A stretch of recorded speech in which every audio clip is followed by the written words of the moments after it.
Today I'm going to show you how to make a whipped tallow balm. I use it as a lip and face moisturizer and just an all-around body moisturizer. It is a really great natural alternative to skincare. It's super simple to make and just really clean ingredients that are good for our body. It also has a really similar protective layer to our skin's own sebum, which is fascinating.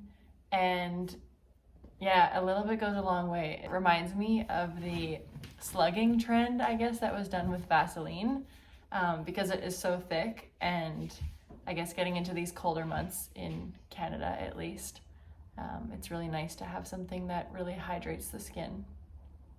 So let's get started. So next you're gonna wanna get, my hands are so dirty. You're gonna wanna get your tallow. I got this from my local butcher. Ideally, you want to get a grass-fed tallow. When I got this, it was almost double the size, and I've just kept some in my fridge and used it to cook because it's so amazing for cooking things at high temperature. But you'll either find it like this, like a giant sort of block, or in like a soup container or a jar. One more thing, if you don't want to use all of it at the same time, just make sure you seal it really well because it is prone to bacteria if there is exposure to oxygen, but it does keep really well in the fridge for a long time as long as you have it in a bag or whatever storage works for you. Next, you want to set up a double boiler. So I have my pot on the bottom here, and it's got water in it, and then you want to have your bowl on top and just make sure that the water isn't touching the bowl. Now I like to set this to a medium low, just so that it can slowly melt. If you do it too fast, then the tallow will burn and it will smell not good. You're giving him a lot of beef tallow. It's just a little bit. He likes it. So next you're gonna come in when all of the tallow has dissolved, and you're just gonna turn your heat all the way down.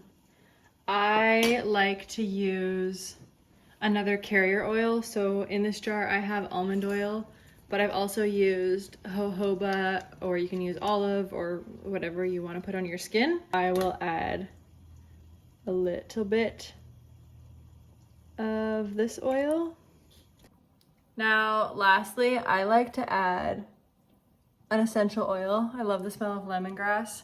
Tallow kind of has a weird smell to it, but you can totally do it unscented. Yeah, personal preference.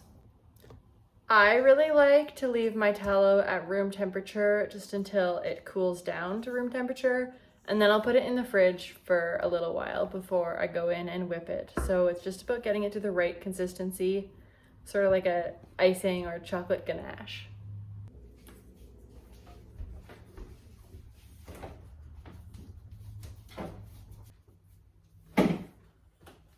So I just pulled this out of the freezer, and you can see it's got this like cap on top, but it hasn't frozen all the way through, like it's still quite soft. So then I will knead it.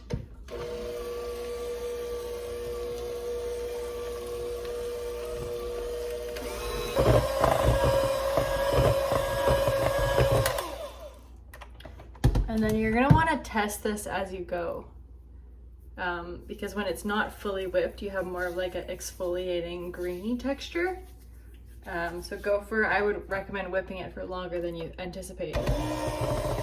And then you can find a jar and then just fill it up.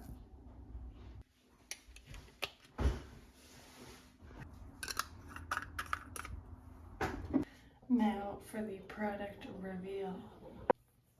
A little bit really does go a long way with this stuff.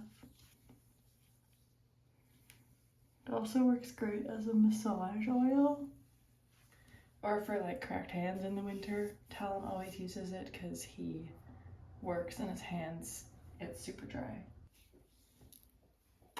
My favorite part about this lotion is that it is not irritating at all. Yeah, and it just feels great, so I hope you enjoy.